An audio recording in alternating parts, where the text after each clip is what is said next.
Okay, EMI, EMI, electromagnetic induction in one short video. Okay बेटा, इसमें सबसे पहले क्या क्या चीज हम पढ़ते हैं मैग्नेटिक फ्लक्स क्या होता है। मैग्नेटिक फ्लक्स, इसका डेफिनेशन है बेटा कि number of magnetic field lines passing through a given cross sectional area is known as magnetic flux. Formula होता है फाई बी, इसको बोलते हैं। ये होता है b A cos theta, where b है मैग्नेटिक फील्ड, एंड ए है area of cross section.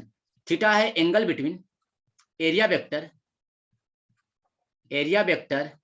And b vector, इन दोनों के बीच का एंगल, ये मैग्नेटिक फ्लक्स है। बेटा मैग्नेटिक फ्लक्स अगर कांस्टेंट है तो फॉर्मूला यूज करते हैं, अगर वेरिएबल है तो 5b का फॉर्मूला होता है integration b dot ds, where ds is the area vector. ये दो फॉर्मूला है जिससे हम मैग्नेटिक फील्ड कैलकुलेट करेंगे। अब मैग्नेटिक फील्ड कब मैक्सिमम होगा कब मिनिमम होगा इसकी बातें करते हैं। तो मैग्नेटिक फ्लक्स मैक्सिमम कब होगा एंड जीरो कब होगा, मतलब जीरो कब होगा और मैक्सिमम कब होगा। तो मैक्सिमम का केस होता है कि जब प्लेन cos थीटा की वैल्यू क्या हो जाए, cos theta equal to 0 degree 1 हो जाए। इसका मतलब थीटा इक्वल टू अगर 1 है तो मैक्सिमम मिलेगा। Theta equal to 0 degree, 0 degree कब होगा, व्हेन प्लेन जिस डायरेक्शन में इलेक्ट्रिक फील्ड होगा, 0 डिग्री होने के लिए क्या होगा कि जिस डायरेक्शन में मैग्नेटिक फील्ड होगा उसी डायरेक्शन में एरिया वेक्टर होना चाहिए। यानी एरिया वेक्टर जिस डायरेक्शन में होगा उसी डायरेक्शन में मैग्नेटिक फील्ड होगा। ऐसा तब होगा जब area plane is perpendicular to magnetic field, यानी when plane is perpendicular to magnetic field then maximum मिलेगा आपको। मिनिमम कब मिलेगा, जब cos थीटा की वैल्यू 0 हो जाए। 0 का मतलब theta equal to 90 degree.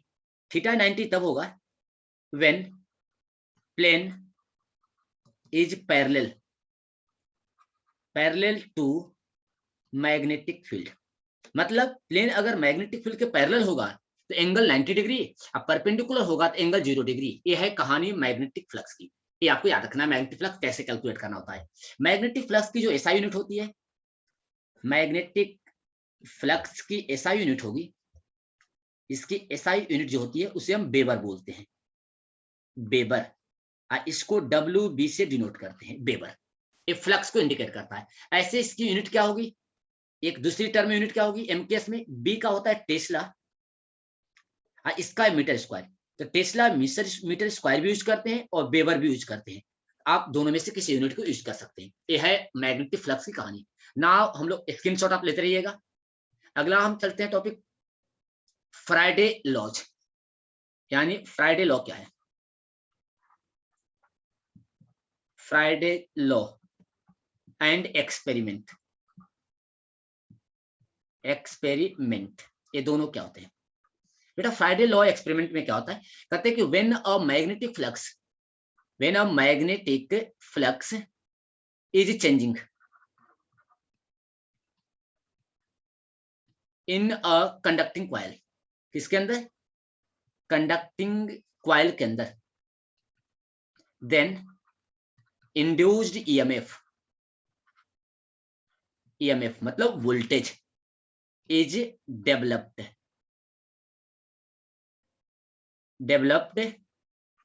across it if circuit is complete, completed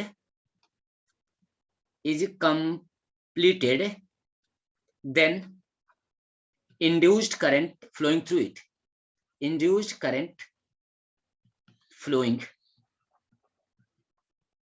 through it, ये है डेफिनेशन। फॉर्मूले में क्या होता है, E equal to minus del phi B divided del T, यही है इंड्यूस्ड ईएमएफ का फॉर्मूला।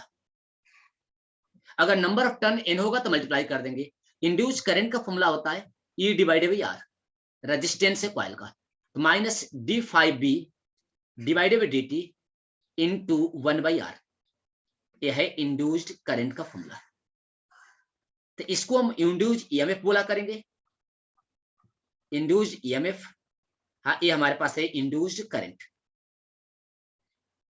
इंड्यूस्ड करंट है, ये आपका फैराडे लॉ हो गया। बेटा इस फैराडे लॉ को हम लोग किस तरह से यूज करते हैं, किस तरह से फैराडे लॉ को हम पढ़ते हैं, ऐसा क्यों होता है, इस फैराडे लॉ को समझने के लिए एक हम एग्जांपल कंसीडर करते हैं। लॉ आपको समझ में आ चुका है। इस इंड्यूस्ड करंट से हम इंड्यूस्ड चार्ज भी निकाल सकते हैं। चार्ज होता है Q इक्वल टू IT। अब आप T मान लीजिए, DQ चार्ज आप निकालते हो, तो DQ equal to I into DT, आप यहां पुट कर दीजिए I की वैल्यू, I यहां से पुट कर दीजिए minus 1/r d5b divided by dt into dt। Now dt से dt कैंसल, तो dq इक्वल टू आ चुका है minus d5b divided by r। दोनों साइड इंटीग्रेट कर दूं अगर, तो q मिल जाता है 1/r, अब 5 हो जाएगा चेंज इन 5, मतलब 5 फाइनल माइनस 5 इनिशियल, अगर लिमिट रख दूंगा तो initial to final, a negative sign. तो अगर इंड्यूस चार्ज निकालना है तो change in flux divided by minus times R कर देना है, यहां से चेंज इन फ्लक्स मिल जाएगा आपको। पावर निकालना है, अगर पावर कैलकुलेट करना है तो P इक्वल टू आप निकाल सकते हैं, P equal to I into T करके कैलकुलेट कर लेंगे, I इंटू वी करके। ये हो गया फैराडे लॉ की कहानी।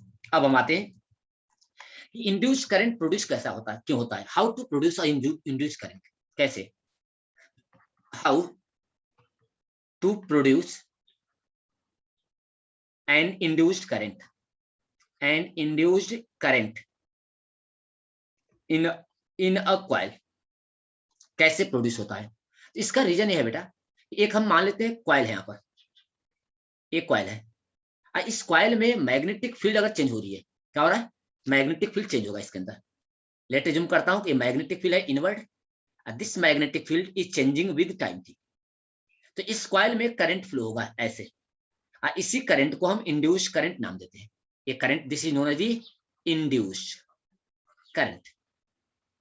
ऐसा तब होगा जब इसके अंदर की मैग्नेटिक फील्ड बी क्या होगा, चेंज होना चाहिए टाइम के साथ, चेंजिंग विद टाइम। अगर ऐसा है तो इंड्यूस करंट आएगा। ऐसा क्यों हुआ, तो रीजन ये आता है बेटा कि इस करंट की वजह से क्या होता है, इस मैग्नेटिक फील्ड के चेंज होने से, यानी change in magnetic flux with the time T. Reason याद रखना इंपॉर्टेंट, चेंज इन, इसको बोलते हैं time varying, time varying magnetic field, magnetic field always produces an induced electric field, induced electric field in the surrounding।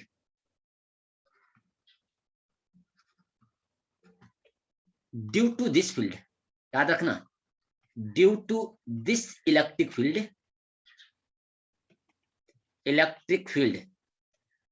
all charges inside a conductor, charges inside a conductor will experience a force, inside a conductor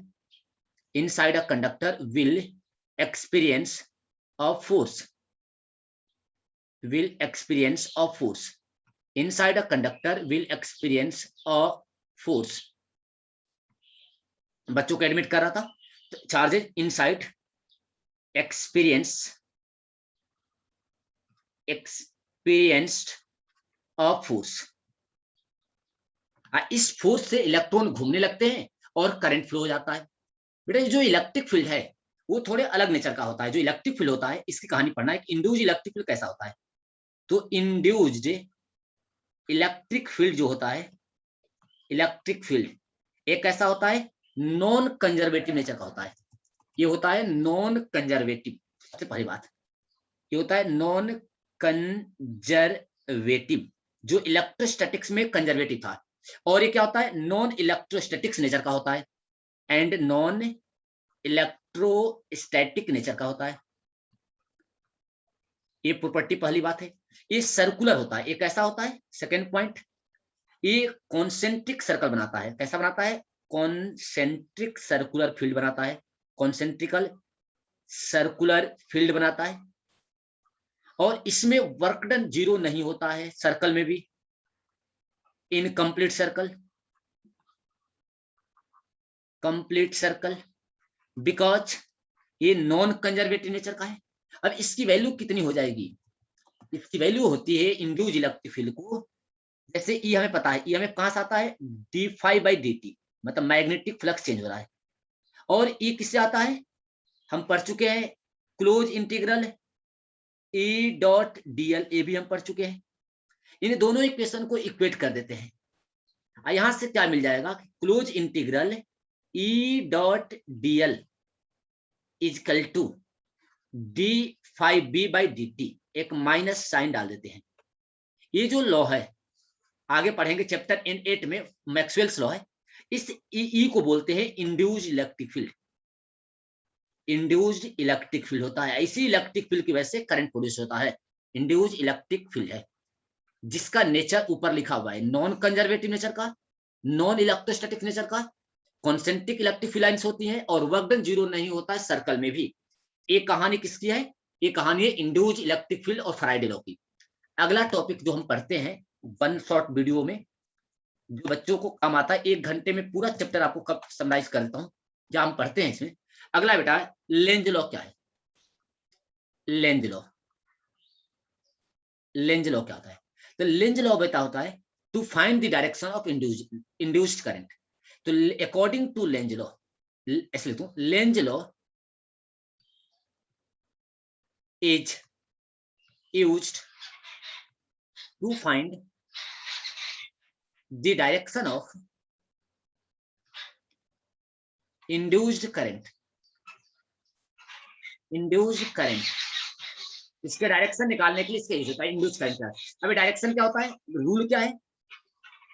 the direction of induced current in such A way that the direction, ऐसा नहीं है कि induced current, induced EMF के लिए भी use करते हैं हम लोग, इंड्यूस्ड ईएमएफ भी होता है, तो बच्चे बाद में पूछ न ले।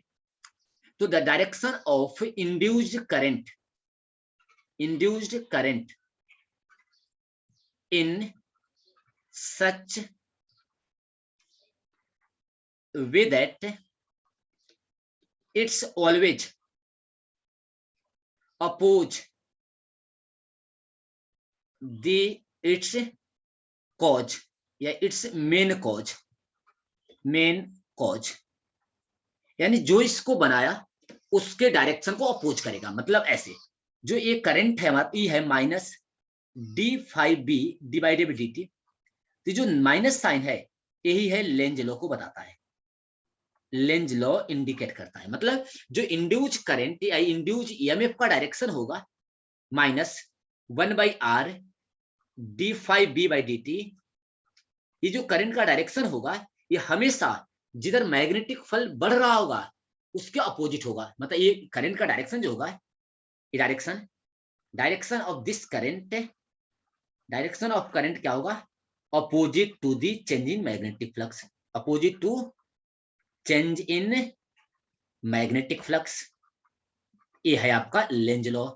कैसे यूज करेंगे आपको समझा चुका हूं, मैं दोबारा समझाता हूं एक बार। जैसे बेटा देखेंगे क्या करेंगे, जैसे हमारे पास एक रिंग होगा, इस तरह का रिंग है, एक रिंग उठाते हैं, एक रिंग दे रखा है, ये रिंग यहां रखा हुआ है ऐसे, इसके अंदर मैग्नेटिक फील्ड, मान लो कि इसके अंदर मैग्नेटिक फील्ड क्या है? अंदर की तरफ है, ये मैग्नेटिक फील्ड अंदर की तरफ बढ़ रही है। अगर इंक्रीज हो रहा है, ये क्या है? एक्सटर्नल, बी एक्सटर्नल क्या हो रहा है? अगर इंक्रीज हो रहा है अंदर की तरफ, तो इसमें करंट इस तरह से फ्लो होगा, इस बढ़ने वाले को घटाना है। इसको घटाने के लिए करंट कैसे फ्लो होगा? इस डायरेक्शन में, इस डायरेक्शन में करंट फ्लो होगा। इस करंट से जो मैग्नेटिक फील्ड आएगी बी इंड्यूस्ड, ये आउटसाइड आएगी। किधर आएगी? आउटसाइड। इसकी वजह से क्या आ रहा? ये क्या था? इनसाइड, इनसाइड बढ़ रहा था, इंड्यूस्ड करंट इस डायरेक्शन में फ्लो होगा। किस डायरेक्शन में? एंटी क्लॉक डायरेक्शन में, एंटी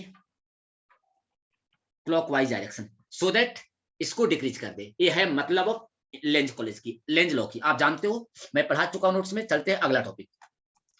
अगला है हमारे पास बेटा मोशनल ईएमएफ। अगला है डायनेमिक ईएमएफ या मोशनल ईएमएफ। डायनामिक और मोशनल ईएमएफ, बेटा इसमें क्या हम पढ़ते हैं कि अगर किसी मैग्नेटिक फील्ड में एक रॉड को मूव कराया जाए, जैसे एक हमारे पास रीजन दे रखा है मैग्नेटिक फील्ड का, जैसे मान लेता हूं कि हमारे पास मैग्नेटिक फील्ड दे रखा है इस रीजन में, ये रीजन है, इस रीजन में मैग्नेटिक फील्ड मालूम है, ऐसे इस रीजन में मैग्नेटिक फील्ड मालूम है, ये मैग्नेटिक फील्ड डाउनवर्ड डायरेक्शन में गिवन है। एक रॉड को इसके अंदर मूव कराया जाए तो रॉड के अंदर मैग्नेटिक फील्ड डेवलप हो जाती है, रॉड के अंदर एक ईएमएफ डेवलप हो जाएगा। सॉरी, रॉड के अंदर ये रॉड रखा हुआ है, ये रॉड है, इस रॉड को मैं घुमा रहा हूं ऐसे किसी वेलोसिटी से, तो इस रॉड के अंदर कंडक्टिंग रॉड है, कैसा रॉड है, कंडक्टिंग रॉड है, तो इसके इस एंड पे पॉजिटिव चार्ज आ जाते हैं, इस एंड पे, और इस एंड पे नेगेटिव चार्ज आ जाते हैं मैग्नेटिक फोर्स की वजह से। यहाँ पे आगे positive charge, same amount of negative charge आते हैं, नेगेटिव चार्ज, और इस कंडक्टर के अंदर एक इलेक्ट्रिक फील्ड क्रिएट हो जाता है। वो इलेक्ट्रिक फील्ड कितना हो जाएगा, तो होता है F = Q × E हो जाता है इलेक्ट्रिक फील्ड। इसी के बीच में एक फोर्स लगता है मैग्नेटिक फोर्स, ये हो जाता है F = QVB हो जाता है। दोनों फोर्स को इक्वल कर लेते हैं तो Q = QVB, Q से Q गायब, E हो जाता है V × B। E होता है इलेक्ट्रिक फील्ड, इसको लिख सकता हूं, इलेक्ट्रिक फील्ड होता है potential V = E × D, E × L के बराबर होता है। ये लेंथ L क्या है, कंडक्टर का लेंथ है, तो मैं E की जगह पर रख सकता हूं कि E = V/L, या इसके बुक में ऐसे भी लिखा था E = स्मॉल e, जिसको EMF बोलते हैं, /L। इसको पुट कर दीजिए इक्वेशन इसमें, ये वाली इक्वेशन में, तो आपको क्या मिल जाएगा, E/L = VB। यहां से E कितना मिल गया, EMF = VBL। यहां से समझ में आ गया कि अगर कंडक्टर को मूव कराया जाए, ये मूव कर रहा है कांस्टेंट वेलोसिटी से मैग्नेटिक फील्ड के अंदर, बी मैग्नेटिक फील्ड है, एल इसकी लेंथ है, वी वेलोसिटी से मूव होगा, तो ये कंडक्टर कैसा बिहेव करेगा, एक बैटरी की तरह बिहेव करेगा। ये एनालॉगी होगा, एनालॉगी विद बैटरी, मतलब बैटरी जैसा काम करेगा। आई बैटरी इस तरह से बन जाएगा ऐसा। इसकी जो ईएमएफ होगी वो होगा VBL। ये है मोशनल ईएमएफ, डायनेमिक ईएमएफ। इसके हेल्प से बहुत सारी चीजें कैलकुलेट करते हैं। क्या कैलकुलेट करते हैं बेटा, इंड्यूस्ड करंट अब कितना होगा। अब ध्यान समझते हैं, मान ले कि इसी रॉड में, इसी में मैं यहाँ पे एक बैटरी लगा दूं, एक रेजिस्टेंस लगा दूं, यहाँ पे एक रेजिस्टेंस लगा देता हूं, तो अब रेजिस्टेंस R है तो इसमें करंट फ्लो होगा, इंड्यूस करंट, क्योंकि सर्किट क्लोज हो चुका है। ये करंट कितना होगा, तो इसका ईएमएफ हमें मालूम है, ईएमएफ मालूम है VBL। हम क्या करेंगे, बैटरी एक बना लेंगे क्वेश्चन सॉल्व करते वक्त, ऐसा यहाँ पर मान लेंगे एक बैटरी हो गया है VBL, यहाँ पे रेजिस्टेंस लगा देंगे, रेजिस्टेंस R कर लेंगे। अब इसमें करंट I आएगा, ये इंड्यूस करंट कितना हो गया, E/R, ये है VBL/R। यहां से इंड्यूस करंट निकालते हैं। अब बेटा इंड्यूस करंट से फोर्स आता है, इस रॉड के ऊपर फोर्स लगता है, फोर्स कितना होगा, तो F इंटरनल जो फोर्स लगता है वो होता है, F होता है ILB। आपको I मालूम है कितना, VBL रख दीजिए यहाँ पर, VBL/R × L × B। कितना आ गया है फोर्स, ये फोर्स हो गया, बहुत इंपॉर्टेंट फॉर्मूला है, आपको याद रखना है, बहुत ज्यादा नहीं आपको समझना है। ये F कितना हो गया इंटरनल, रॉड के ऊपर कितना फोर्स लगेगा, ये लगेगा VB²L²/R। अगर हम चाहते हैं कि ये रॉड कांस्टेंट स्पीड से चले, इतना ही हमें एक्सटर्नल फोर्स लगाना होता है, जितना इंटरनल है उतना ही एक्सटर्नल लगाना पड़ता है। क्यों, to maintain a constant speed, maintain a constant speed of rod, so that we can obtain a uniform current। तो एक्सटर्नल फोर्स कितना हो जाएगा, सिर्फ अपोजिट डायरेक्शन में लगाना होगा, तो एक्सटर्नल कितना हो जाता है, इतना ही हो जाता है, सिर्फ माइनस लगा देते हैं, मतलब VB²L²/R। ये एक्सटर्नल और इंटरनल की वैल्यू है। अगर इंटरनल अंदर लगेगा एक्सटर्नल बाहर लगेगा, इंटरनल बाहर लगेगा तो एक्सटर्नल अंदर लगेगा, सिर्फ अपोजिट डायरेक्शन होता है। तो हमने internal force, external force, current भी निकाल लिया इससे। अब बात आती है पावर कितना होगा। तो पावर निकालते हैं। पावर दो तरह के होते हैं, एक इलेक्ट्रिकल पावर होता है, एक होता है मैकेनिकल पावर। तो इलेक्ट्रिकल पावर कितना हो जाएगा, इलेक्ट्रिकल पावर, इलेक्ट्रिकल पावर बेटा इलेक्ट्रिकल पावर का फॉर्मूला है P equal to I square R. I मालूम हो चुका है कितना, VBL डिवाइडेड बाई आर का होल स्क्वायर इनटू आर। इसको सॉल्व कर लेते हैं। तो इलेक्ट्रिकल पावर जो आ रहा है V square B square L square divided by एक आर। अब हम निकालते हैं mechanical power. Mechanical power, mechanical power होता है बेटा P equal to force into velocity. ये मैकेनिकल पावर। फोर्स पता है कितना, अभी ऊपर लिखा था V B square L square divided by R into V कितना आ गया, V square B square L square by R. जब हमने देखा इस फॉर्मूले का, मैकेनिकल पावर और इलेक्ट्रिकल पावर के फॉर्मूले को, तो हमें दोनों फॉर्मूले एक जैसे दिख रहे हैं। इसका मतलब कि जितना आप मैकेनिकल वर्क करोगे that work is converted into energy. यानी ट्रांसफार्मर जनरेटर क्या काम करता है, जितना हम उसमें फ्यूल डालते हैं उतना ही हमें वर्क देता है। यानी मैकेनिकल पावर इक्वल किसके है, इलेक्ट्रिकल पावर के। इफ मैकेनिकल पावर इक्वल है, मैकेनिकल क्या है, mechanical, mechanical power is equals to electrical power. Electrical power, इसका मतलब क्या है कि लेंज लॉ क्या बताता है, कंजर्वेशन ऑफ एनर्जी।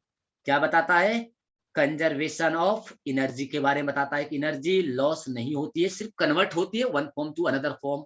यानी energy can be create converted, energy can not be created, it only energy can not be created,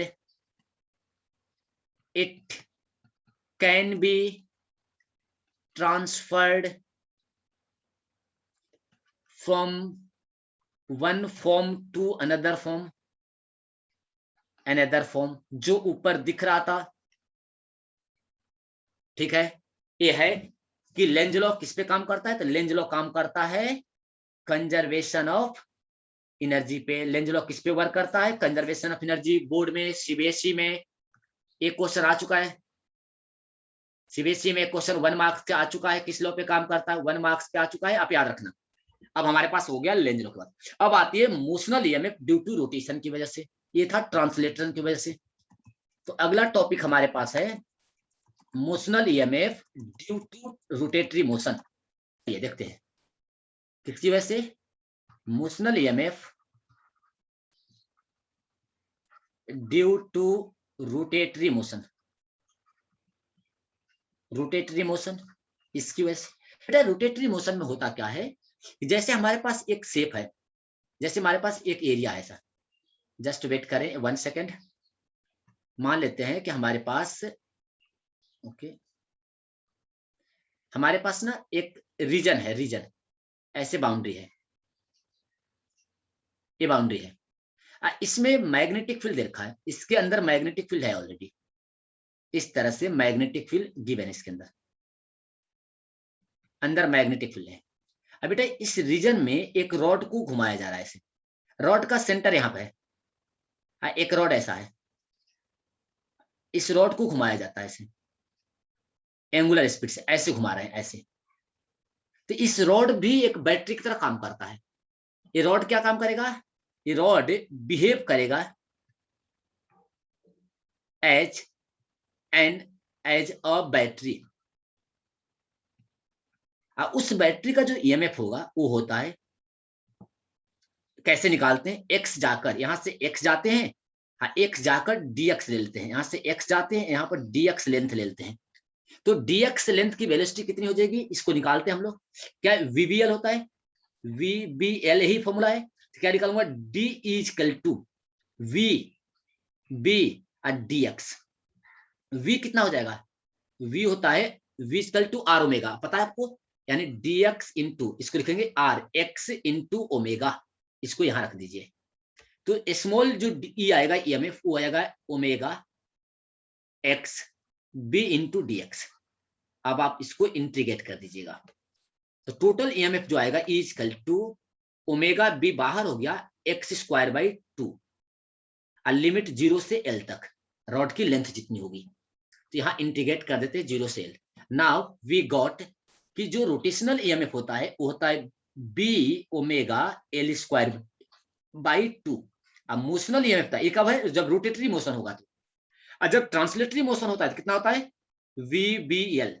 यही आपको दो चीजें पढ़ाया आपको मैंने, ये दोनों समझ में आ गया कि रोटेशनल क्या होता है और इसका क्या होता है। अब बेटा बात आती है हमारे पास इसके बाद कि पीरियोडिक ईएमआई क्या होता है, पीरियोडिक इलेक्ट्रोमैग्नेटिक इंडक्शन क्या होते हैं। तो पीरियोडिक इलेक्ट्रोमैग्नेटिक इंडक्शन होता है जो जनरेटर पे काम करता है। पीरियोडिक मतलब इसको बोलते हैं पीरियोडिक ईएमआई, इलेक्ट्रोमैग्नेटिक इंडक्शन। इसमें क्या होगा कि मान लो हमारे पास मैग्नेटिक फील्ड दे रखा है, ऐसे मैग्नेटिक फील्ड गिवन है, एक कंडक्टर को घुमाया जाए, ऐसे एक कंडक्टर को रोटेट करते हैं, तो रोटेट करने से इसको रोटेट कराया जाए यहां से ओमेगा स्पीड से, तो बेटा ओमेगा से रोटेट करते हैं तो इस कंडक्टर में करंट फ्लो होता है और करंट होता है इंड्यूस करंट। वो करंट कैसे निकालते हैं, तो बेटा रोटेट कराते हैं तो करंट आता है इसके लिए आई इक्वल टू, मैं लिखता हूँ कि जो ईएमएफ आएगा वो ईएमएफ आता है क्योंकि फाई चेंज होगा, फाई होता है बी इंटू ए कॉस थीटा, थीटा होता है ओमेगा इंटू टी, यहां रख देते हैं तो बी इक्वल टू फाई होता है phi equal to B A cos omega T, इसको डिफरेंशिएट कर देते हैं D phi by D T, तो क्या मिल जाएगा B A sine omega T minus आ गया, एक ओमेगा और आ जाएगा, तो D phi by D T कितना आ गया इसमें minus B omega A sine omega T. अब हम अप्लाई करते हैं फ्राइडे लॉ। फ्राइडे लॉ क्या है, फ्राइडे लॉ क्या है, फ्राइडे लॉ है यहाँ पर कि E equal to EMF equal to minus N D phi B by D T, number of turn N है तो रख देते हैं यहाँ पर, तो माइनस माइनस प्लस हो जाएगा N B omega A sine omega T, इसको बोलते हैं ई नॉट मैक्सिमम। आई बन गया E equal to E not sine omega T, यानी पीरियोडिक में क्या होता है ऑल्टरनेटिंग करंट प्रोड्यूस होता है। ई नॉट की वैल्यू कितनी हो जाती है तो एन बी ओमेगा ए, यह है इसको बोलते हैं ऑल्टरनेटिंग ईएमएफ, ऑल्टरनेटिंग ईएमएफ इसकी वैल्यू है। ऑल्टरनेटिंग करंट कैसे आएगा तो E equal to E divide by R कर लेंगे, यानी E nought divide by R sine omega t, यहां से मिल गया ऑल्टरनेटिंग करंट, इसको बोलते हैं I nought sine omega t. I nought की वैल्यू कितनी होगी डिवाइड बाई आर कर दीजिए ई नॉट के अंदर, ये हो गया हमारे पास पीरियोडिक ईएमएफ। इसी से हम लोग जनरेटर पढ़ते हैं, मतलब आई नॉट की वैल्यू कितनी हो गई N B omega A divided by R, यह है पीरियोडिक, यहां समझ आ गया बेटा। अब हमारे पास आता है static EMF, static EMI. Static EMI में हमें दो चीज पढ़ना होता है, self inductance and mutual inductance, and mutual, एक चैप्टर एंड भी हो जाता है इंडक्टेंस। अब इंडक्टेंस क्या है सारे बच्चे देखें, देखो मीटिंग कनेक्टेड नहीं है, ठीक है ओके बेटा 10 मिनट बाद मीटिंग डिस्कनेक्ट हो जाएगी तो आप रिज्वाइन कर लेना, ठीक है आप रिज्वाइन कर लेना, 7 स्टूडेंट कनेक्टेड है रिज्वाइन कर लेना, ठीक है। यहां देखते हैं सेल्फ इंडक्टेंस क्या होता है बेटा। सेल्फ इंडक्टेंस होता है कि एक कॉइल में सेल्फ इंडक्टेंस,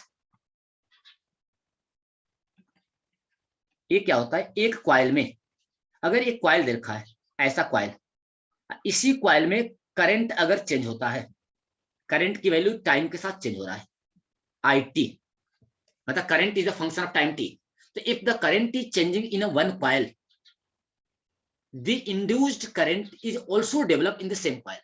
जिस करंट में जिस कॉइल में करंट चेंज होता है उसी कॉइल में एक इंड्यूस्ड करंट डेवलप हो जाता है, this phenomena is known as the self inductance. Self नाम समझ में आया, उसके अंदर ही खुद के अंदर, मतलब खुद के अंदर अंदर इंड्यूस्ड करंट प्रोड्यूस हो जाए, इंड्यूस्ड करंट प्रोड्यूस हो जाए, करंट प्रोड्यूस होता है by changing current, by changing current. अगर करंट चेंज करो उसी में एक इंड्यूस करंट प्रोड्यूस हो जाता है, इसे हम सेल्फ इंडक्टेंस बोलते हैं। अब ये सेल्फ इंडक्टेंस होता कितना है, इस बात को हमें याद रखना है। एग्जाम में तो क्या आएगा, डेफिनेशन आएगा। डेफिनेशन समझ में आ गया क्या होगा कि when a current is changing, अगर आपको लिखना है तो लिख लेना कि when a current is changing in a coil, then induced current also developed in the same coil in opposite direction,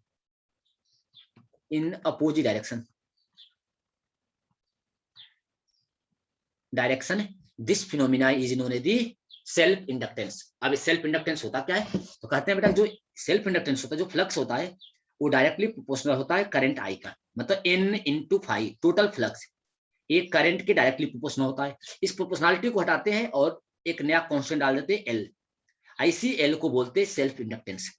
तो एल का नाम है coefficient of self inductance. Self inductance इसकी वैल्यू हो जाएगी, इसकी वैल्यू हो जाती है n phi divided by I, n phi divided